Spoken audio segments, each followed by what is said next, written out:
Hello, wonderful people, my viewers and subscribers all over the world. Good morning, good afternoon, good evening, depending on where you are at the moment. I greet you all and I welcome you all to this early Friday morning broadcast, being the 13th day in the month of January in the year 2023. If you have never subscribed to my channel, please endeavor to do that as soon as possible. Make sure you turn on the notification button so that you'll be notified each time we go live or post something new on this channel or another channel related to Okute Daily Talk. Please do not touch the dial. I am here for you. Let us first of all take the headlines, then we'll go into the news as we used to do. Why President Muhammadu Buhari must immediately order for the release of Mazi Nnamdi Kanu. That is speaking by CUPP spokesperson Ugo Chinyere. Godwin Emefiele holds emergency meeting with the AGF Malami, SGF Mustafa as ZPN bows Moore's resignation. EFCC explains why DSS arrested P2B's Ali Doyin Okupe. Nothing personal. I will continue to criticize the government, Bishop Kuka tells Femi Adesina.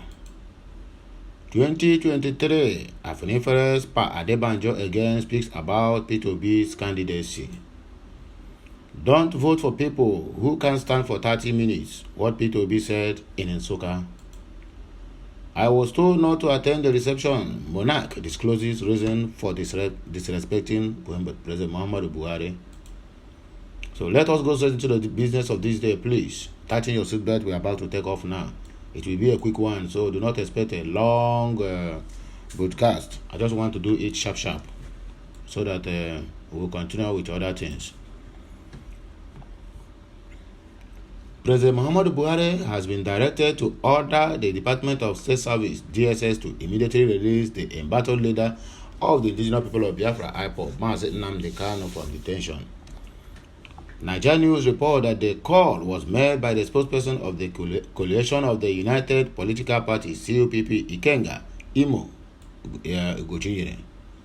Speaking to newsmen on Wednesday, the House of Representative candidates warned the federation government against allowing Kanu die in custody, saying there will be chaos in the land. Ugo Chinyere said, in the interest of justice, equity, reconciliation, President Muhammadu Buhari should release Mazi Nnamdi Kanu from DSS. It will not be in the interest of justice if Kanu dies in detention. Release him first and come back to the negotiation table, according to Ugo Chinyere. The issues are injustice, herdsmen attacks, lopsided appointments, and they have not been addressed.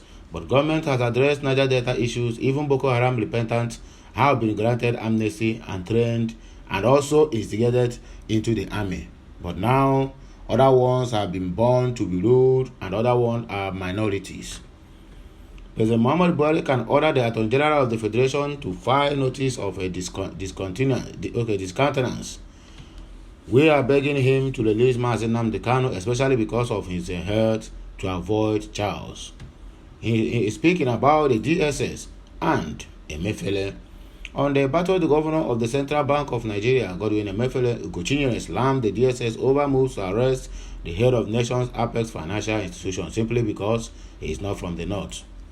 So they consider him to be a minority.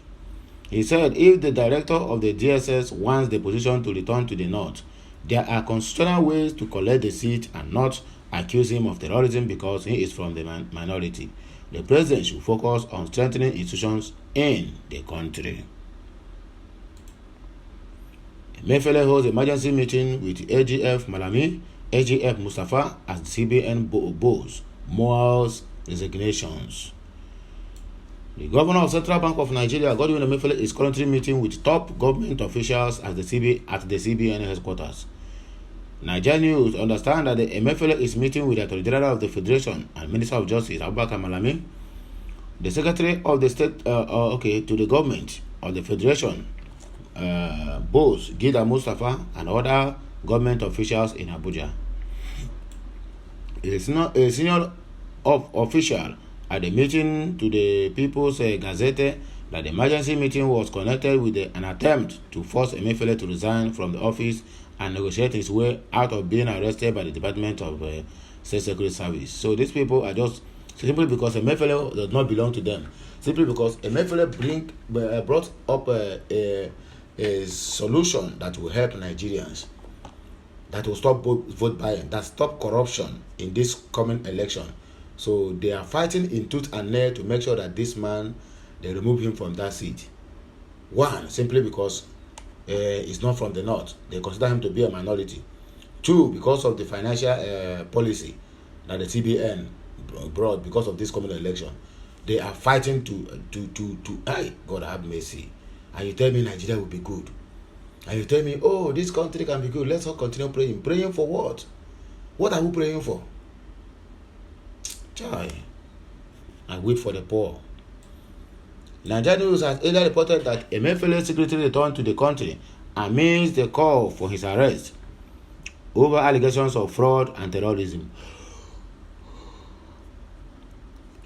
Sources in the CBN and the presidency confirmed Emefiele's return to Nigeria to premium times. The CBN governor has been out of the country over fear that the operatives of the DSS would arrest him. A source in the presidency that spoke with the platform disclosed that President Muhammadu Buhari gave Emefiele permission for 2 weeks of leave, which expired on Tuesday. Recall that the DSS in December sought a court order to arrest Emefiele at the Federal High Court sitting in Abuja. The DSS in application wanted the court to order the arrest of the CBN governor over alleged acts of financial terrorism, fraudulent activities, and economic crimes of national security dimension.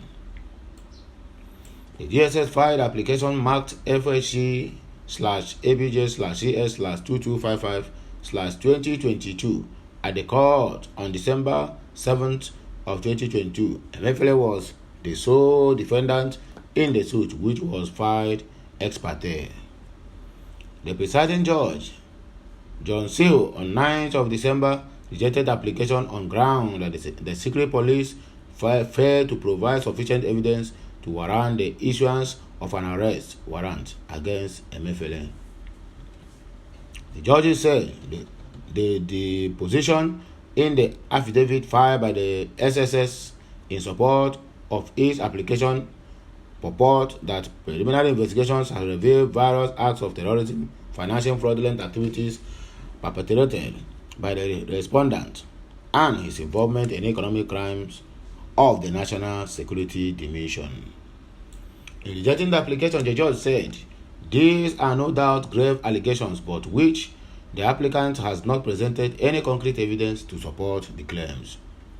Soho also accused the SSS of deceit, saying the secret police failed to indicate that Godwin Emefiele, against whom the order was sought, was the same as the CBN governor.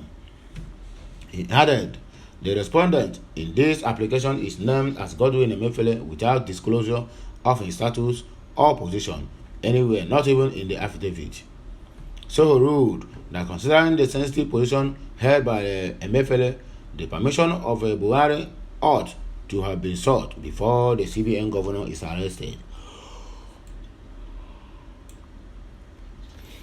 He stated it is left to speculation if the Godwin Emefiele is the same person as the serving governor of Central Bank of Nigeria. If it is, then he is unarguably a high-ranking public official in Nigeria and indeed occupies a sensitive position as one of the key drivers of the nation's economy.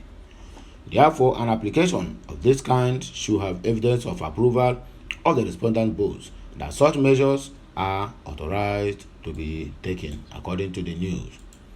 EFCC explains why DSS arrested Peter Obi's ally, Doyin Okugbe. The Economic and Financial Crimes Commission, EFCC, has stated that the arrest of former Director General of the P2B Presidential Campaign Council, Doyin Okugbe, was a mix-up. All these things is just distractions. Just to distract P2B. Everything they are doing, all these things is opposition. So EFCC now is working for one particular side of the party. And this is what it leads to, a mix-up. The chieftain of the Labour Party was arrested by the operatives of the Department of State Service. Nigeria News earlier reported Okukwe, who was arrested at the Murtala Muhammed International Airport, Lagos, had been released. Giving reason for Okukwe's arrest, EFCC spokesperson Wilson Owajuren, in a third statement on Thursday, said the Department of the State Service, DSS, today, January 12, informed the Commission of the intercession of Dr. Doyin Okukwe, former presidential advisor at the Murtala Muhammed International Airport, Lagos. The service acted on a watch list requested be issued on the July 18 of 2016, over 6 years before his recent conviction on money laundering charges by the Federal High Court, Abuja. The Commission was in the process of formally lifting the watch list before his interception and will expedite action in this regard. It will be recalled that Okukwe was convicted of violating the Money Laundering Act by receiving cash in excess of the law's provision from the office of the former National Security Advisor, Sambo Dasuki, while he was in office. The presiding judge, Ijeoma Ojukwu, however, gave him the option of paying a fine of 500,000 naira for each of the counts. It was found guilty, making a total sum of 13 million naira instead of going to jail. The former presidential aide reportedly escaped jail time by paying the fine imposed on him by the court. Nothing personal. I will continue to criticize the government, Bishop Kuka tells Femi Adesina. Bishop of the Sokoto Catholic Diocese, Matthew Hassan Kuka, has revealed details of a recent discussion between himself and Special Advisor to President Muhammadu Buhari on media and publicity, Femi Adesina. The fairly cleric said they met at the presidential villa in Abuja shortly after his Christmas Day message, which called out the administration of President Muhammadu Buhari. Nigeria recalled that after the bishop's Christmas Day message, in which he accused the Buhari government of ineptitude, nepotism, failure, and other things, the presidential media aide also released a response in which he said Kuka has no moral right to criticize his principal, urging him to rather face the pulpit because he said the truth. Yes, now, once you say the truth in Nigeria, they will consider you to be an infidel. They will consider you to be one of those who is tackling them because you said the truth. But speaking during an interview on Charles TV Politics today on Wednesday, Kuka said he is not worried about such statements or criticism, as he has a job to do and he knows Adesina is also getting paid to do his job. He added that when they met at the villa and media aide accused him of criticizing Buhari, he replied that he had been criticizing the government before the current administration and will continue doing so after they must have leave office and hand over to another set of people.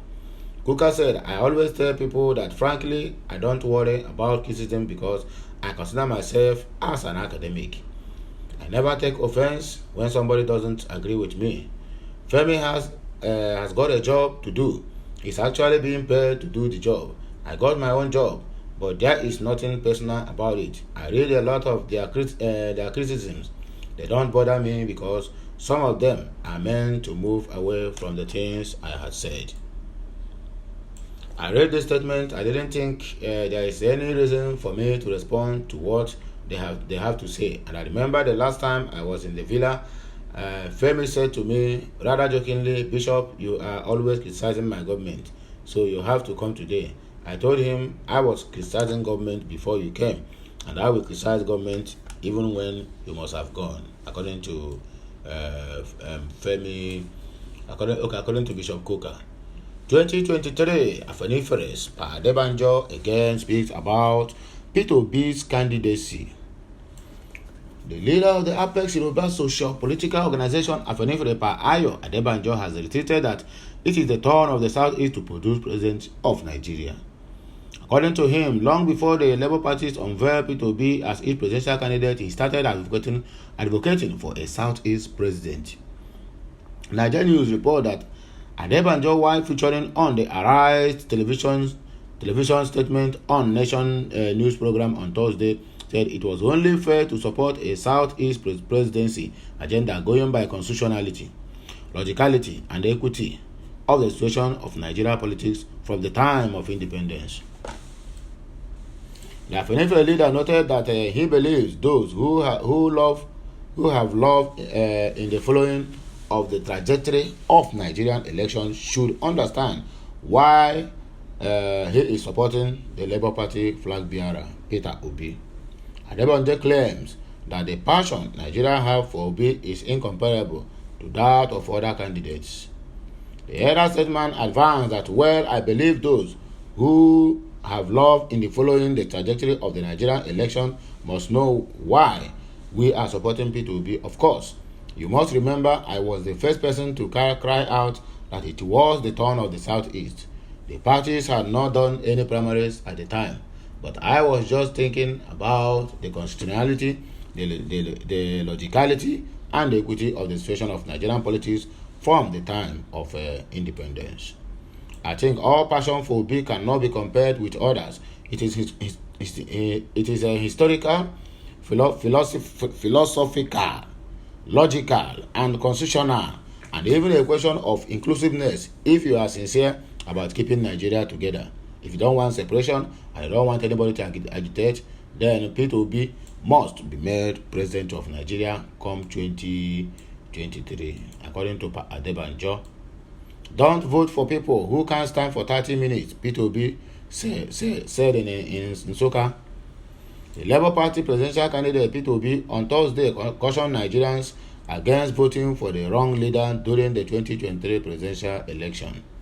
The former Anambra State governor noted that Nigeria is sick and does not need a sick president. Nigeria News report. He stated this while addressing students of the University of Nigeria and Nsukka UNN, Enugu State Business School, and officials of the institution.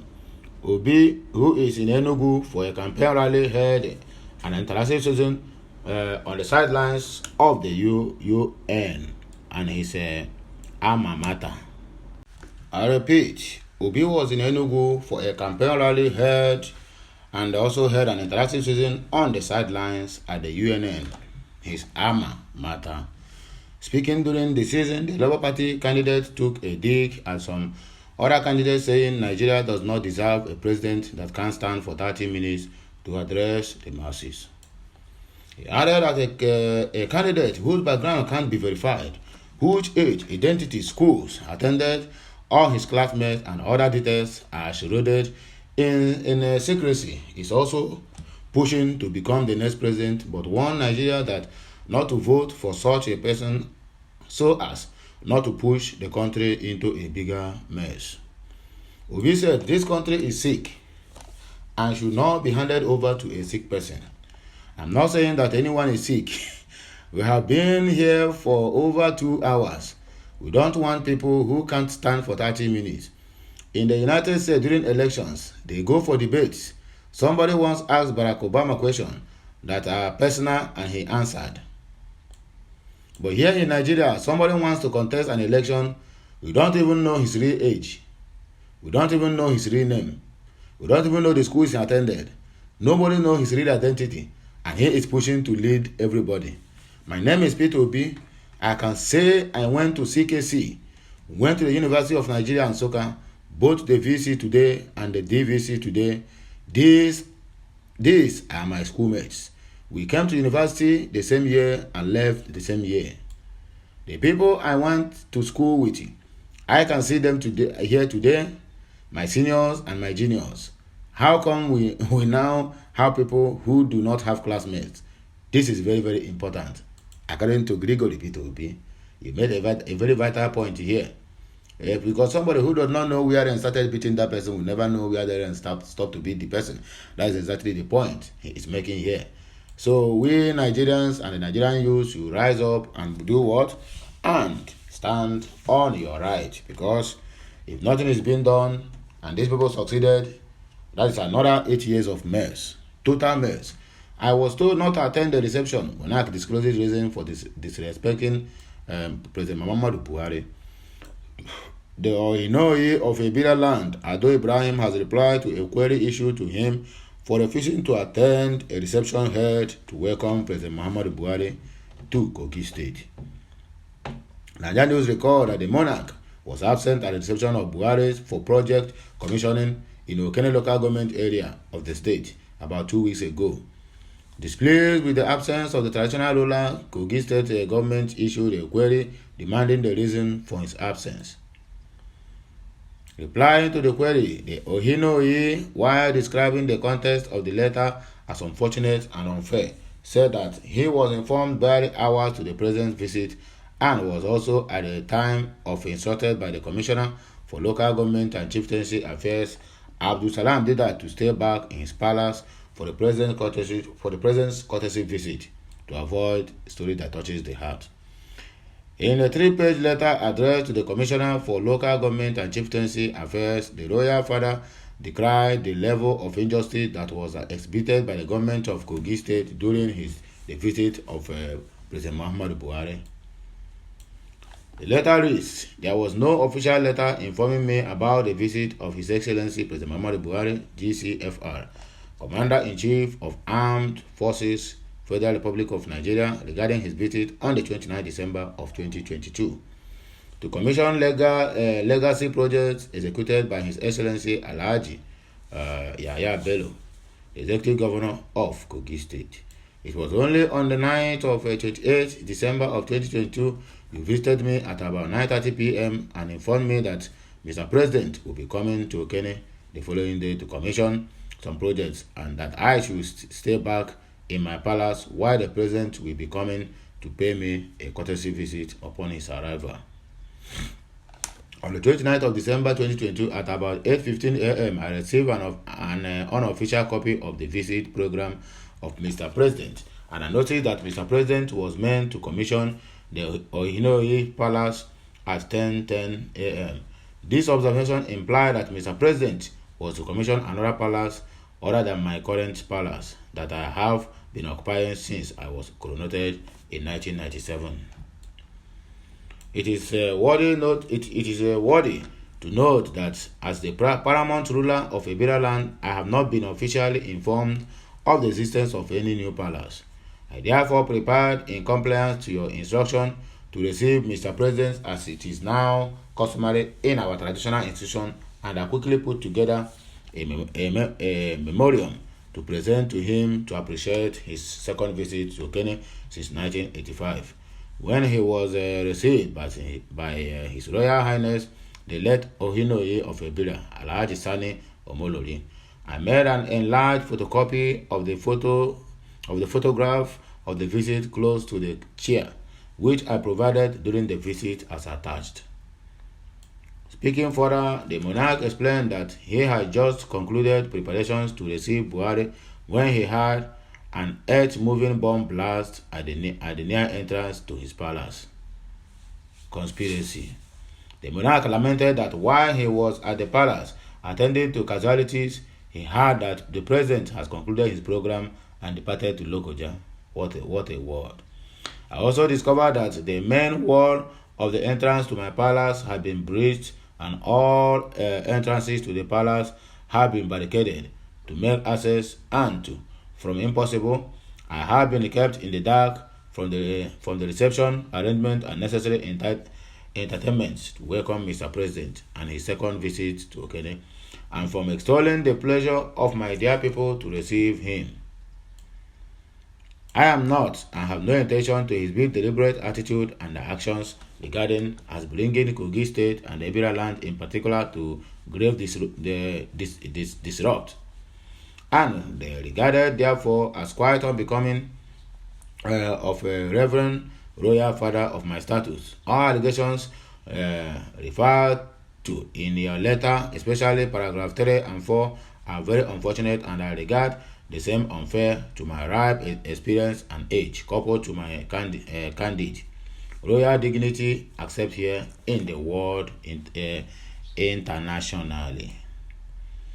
It is worth mentioning to enforcing gratitude to His Excellency Alhaji Yahya Bello, the Executive Governor of Kogi State, who I have not seen for some time now, to have informed Mr. President that I was unavoidably absent due to my ill health at his grand reception, while on the other hand, a person unknown to me represented me and read out a welcome speech to Mr. President on my behalf, which was not sanctioned by me. This is conspiracy.